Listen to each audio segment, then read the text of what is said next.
it's a fun hobby to have. And I think, in a sense, I think those are stainless, aren't they? Like, Oh it's yeah, the they never rust. isn't Yeah, that they like the never. Cybertruck 40 years earlier? I know. Yeah, yeah. It's the Cybertruck definitely looks like it took some inspiration from the DeLorean. For a car that came out 40 years ago, it's still the most Yeah. futuristic looking car there is. It looks like a spaceship. Hey, so I know with Ready Player One and now with the release of Ready Player Two, your life's probably gone through a lot of change. Mine has too.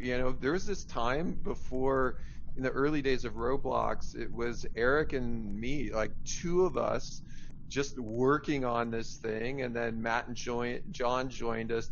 And that was very different for me. That was going in, writing code every day, quiet office. My life's completely different now, and now we have, hundreds and hundreds of great people that all work together. How about you? Like, has your life changed? My life has changed drastically. Since when I was writing Ready Player One, I was working a tech support job. I was interested in technology, but I always wanted to be a writer. But I also was interested in computers, and working tech support was a way to kind of work in a facet of what I was interested in. But it was a grueling job where I was on the phone, for 10 hours a day and helping people with their computers.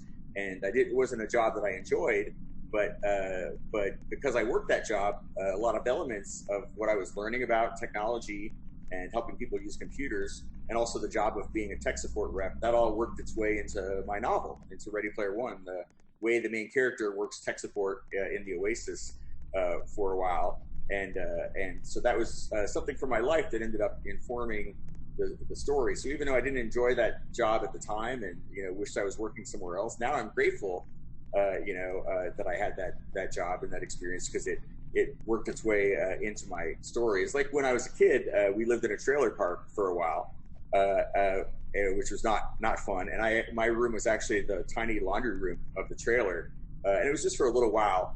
But that was something that I put into Ready Player One. Wade Yeah. sleeping in the laundry room of his trailer, and Yep. the stacks, and all of that came from this experience in my real life, and I saw it depicted in a Steven Spielberg movie. So that's something I always like to tell aspiring writers about is, sometimes you're doing a job in your life or you're living somewhere that you're not happy with, but later on that could, help inspire you to write the story that could change your life. So you should kind of embrace those experiences, whatever is going on in your life, and try to put that into your work. And I think there's a lot of optimism, in your books as well around the power of imagination. And in effect, the metaverse is built on imagination. So I always take that as a very Yeah. optimistic thing for all of us that are trying to create, whether it's music or 3D or imagery. Yeah. Hey, and then riffing on Ready Player Two. So the number seven's kind of relevant, and of course we're not in spoiler zone here. But hey, is this random? Is there some significance to this? Like the number three in Ready Player One, three is a magic number. Number seven is a number that comes up a lot in pop culture and in video games. And kind of collecting seven pieces of something is something that would come up in Dungeons and Dragons modules, and also in like Sonic the Hedgehog had seven Chaos Emeralds that were red, yellow, blue, cyan, white, purple, and green. And once you collected all of them, that's what you had to do to, I think, defeat Dr. Eggman and win the challenge. But there are a lot of quests that involve the number seven, and some songs that involve the number seven. And so I saw that was a way to weave all those things into the story and have a kind of a connecting element between them. So it'll make sense what I'm talking about uh, uh, once people out there read the book. But yeah, no, the number seven was a big influence. So hey, with Ready Player One, I think a lot of people who'd never worn a VR headset got exposure to the tech and to your vision through the book and through the movie. And part of the fun, I think, I imagine, of being a sci-fi writer is you're also a futurist in a way. I mean, that's part of the gig of being a sci-fi writer, which sounds really fun. And I think, in Ready Player Two, I think you go even a little further, and there's some really exciting kind of, vision going beyond that. When we at Roblox, we kind of done the same thing. We've had vision for 15 years, and it takes a lot of time for some of these things to become reality. But when they do, it's super satisfying. And I'm wondering for you, how's it feel when you see some things in real life come true, after you've written about them?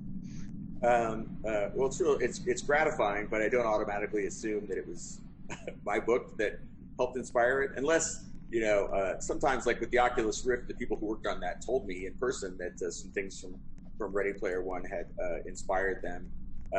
But it's so much easier when you're a writer to just write.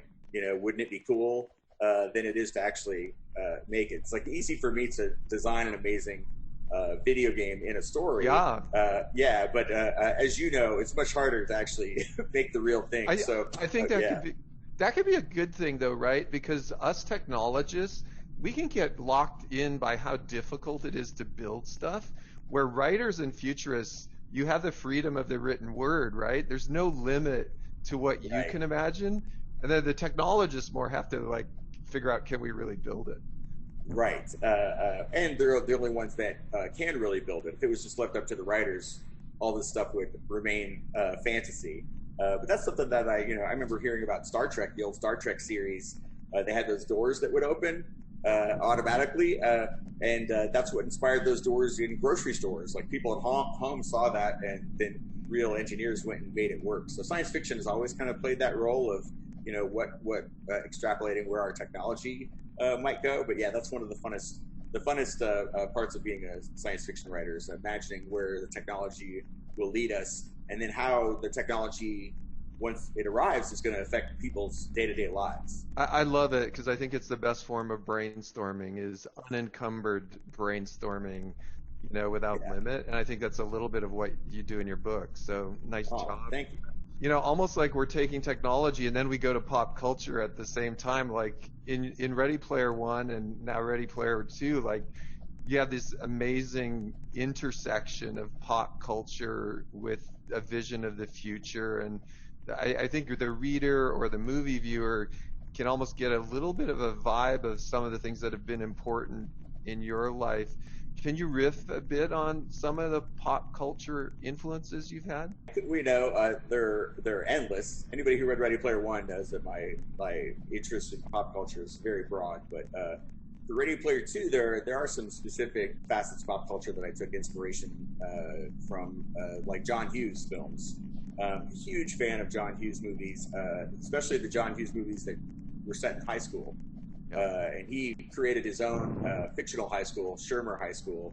His high school movies took place like Ferris Bueller's Day Off and Kids in Weird Science, Pretty in Pink. They all went to a version of Shermer High School. And I was always fascinated with high school being the setting for all these, dramas about young people's lives. Yeah. And, especially The Breakfast Club. It's probably my favorite of all time. And I think 90%, 95% of that movie takes place in the school library, which ends up being like this social battlefield for the four kids as they get to know each other. And I always thought that was the library is a fascinating place to set a movie. And it might be the only movie that's completely set in a library. Yeah, Breakfast Club, one of my favorites. I love the soundtrack as well to that movie. Oh, so great. Yeah. So good. Seems like the book was so fun to write. Are there any moments that you felt were super fun without giving away too much? I don't think I can give away the super fun moments without giving away too much, but I will tell you it was I had fun. I had fun the whole time I was writing it, because I knew, unlike with Ready Player One, when I wrote it, I wasn't sure if anyone was ever going to read it, outside of my friends and family. Whereas this, I knew there were a lot of people waiting and excited to read it, and that whatever I wrote, that story was going to play out. Those events were going to play out in, millions of people's imagination. And imagination is even more powerful than computers or the movie platform. Like the human imagination, still, you can't beat that. So I had a lot of fun thinking about elements in the story that would set people's imagination alight, hopefully. So that's what I did my best. I'm really hope people enjoy it. Well, I have a motion I make at Roblox, which is out of the park. So Yeah. I Oh. think it's out of the park. So I think Oh. everyone's going to really enjoy reading Ready Player 2. Like, kudos to you. It's Oh. Thanks. awesome. And I think also the Robloxians are going to love the challenges as well that we've got in store. So, Ernie, thanks again. In the midst of all these crazy times, hanging with you has been a highlight for me. I really appreciate it.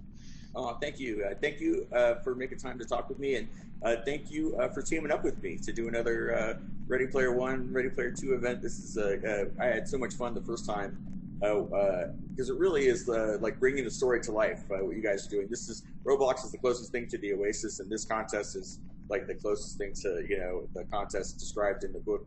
In reality, people all around the world get to take part in it. It's really amazing. It's like bringing the story to life. So I can't thank you guys enough. Thank you, Ernie, again. All right. Over and out. Really enjoyed it. All right. Thanks, Dave.